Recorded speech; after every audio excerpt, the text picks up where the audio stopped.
Testing 1, 2, 3. This is the second attempt. Take 2.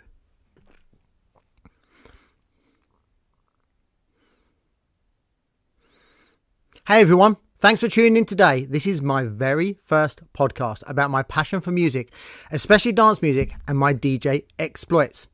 I want to start by sharing a little bit about how I got my passion started and what inspired me to dive into this incredible world of music. So let's rewind the clock just a little bit. I was 15 when I got a real taste of DJing, but the inspiration started much earlier. I grew up in a house of 7 with different music spilling out of every room. I can't remember exactly what was coming out of where. However, it was a bit like this. My 12-year-old brother would be playing Eric Clapton's Layla, while my 11-year-old sister would have Don't Stand So Close to Me by The Police blaring from her little room. And then there's my middle sister. I'd say she was about 9. She was into ska and loved the specials. Ghost Town's haunting, mellow beats were slinking out the door. And then we get to the pop diva, my youngest sister. She was all over the charts and loved Wham. Well, she loved George Michael. So much so that I think she had 50 pictures of him on his walls. And then there was my mum. She always had the radio on. I vividly remember sitting in front of the speaker, probably at the tender age of 2, listening to Anita Ward with Ring My Bell. I sat so close to the speaker that to this day my mum tells the story of how she constantly had to move me away. Some days I think I could have walked around the house and used their diverse love for music to create my own personal DJ set, wandering from room to room as I craved a new track. This continued until I was 7, when me and just one of my sisters moved to live in a pub. And if you're not from the UK, that's just a bar. This pub had a jukebox, and here's where it gets fun.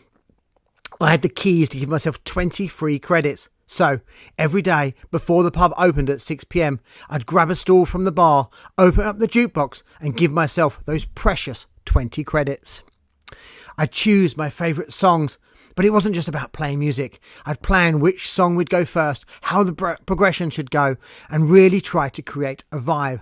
I'd even watch the early customers as they came in, gauging what they liked or didn't like, and tailor my sets accordingly.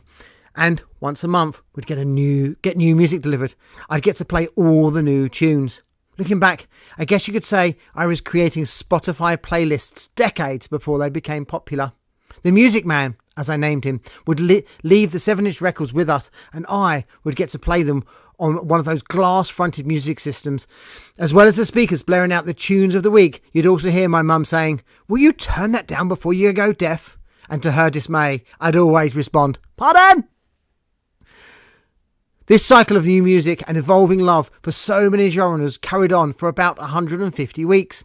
Give or take a few weeks, that is. And then the pub days were over.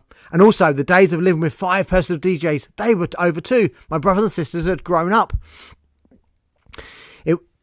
It was just me and my mum's always on radio.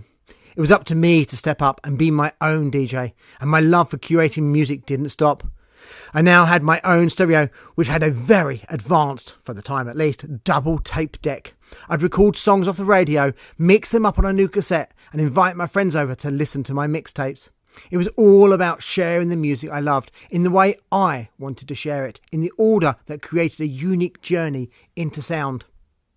Next on my journey was getting a Walkman for Christmas, and my music was mobile. It was free to go anywhere. Well, anywhere while the batteries had power, that is. I distinctly remember me and my best friends sharing the headphones head to head. We'd sit and listen to the headphone ear each and remark on things like, "Listen to this bit. I love the way the guitar sounds here." And the build up to that part is amazing. This obsession continued for years, and always the sound of mum shouting for me to turn it down. To be honest, I'm not sure how she coped with it. Fast forward a bit to my latter school days when I was 15, specifically the leaving party for the year above me. They were having a leaving disco. These were the days before the UK knew what a prom was. They needed a DJ, and as luck would have it, our music department had a mini mix desk with 2 turntables. A few friends and I set it up, borrowed our siblings' records. I had to beg mum to buy me the best 10 records currently in the charts. And then the 3 of us DJ'd the entire night. That's when I got hooked. The thrill of playing music and seeing everyone have a great time was unlike anything I'd experienced. From then on, every chance I got, I'd play on those turntables. I think I even got my music teacher in trouble, as I'd miss other classes to have my own extended music class. The next year, I was leaving my leaving year and my leaving disco, and I got to DJ again.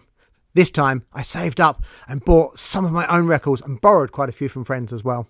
We were down to 2 DJs and we dropped commercial chart music back to back for 2 hours straight. And if my rose-tinted glasses are right, I'm pretty sure I remember the crowd demanding an encore. It was wild. If I wasn't hooked before, I was now. It wasn't until 2 years later that I got to DJ again. But this time, it was on my first ever owned decks. I was fortunate enough to have a contact in a neighbouring town that knew that their local play centre was closing down, and they had an old, part-functioning DJ setup with 2 decks, a mixer, lights and speakers. All I had to do was buy 1 replacement deck and at the time a very expensive amp. I worked on a market stall helping to sell band patches and badges. I'd get up at 5:45 a.m. in the morning every Thursday and Saturday to help set up the market stall, work the day and then save nearly every penny until I had enough to first buy another second-hand turntable and then, much later, that expensive amp. I had many a fake DJ gig, mainly in my room or in the garden, until I got my first booking. The first booking paid me exactly nothing.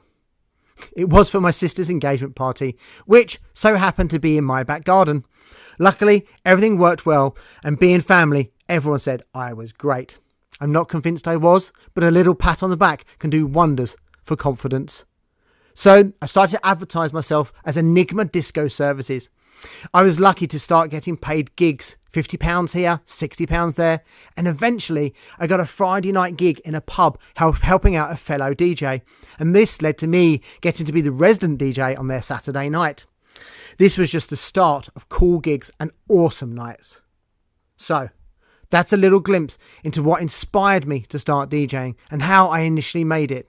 There's more on this journey to talk about, but I feel I've taken enough of your time today. So I'll save that and much more for another podcast in the future. If you've got any questions or comments or feedback on this, my first podcast, please drop me a message below. Give this a thumbs up if you've enjoyed it, and maybe hit the follow or subscribe button if you haven't already, that is. I've got plenty more stories and DJ tips and things to tell you about. So please come back and stay tuned.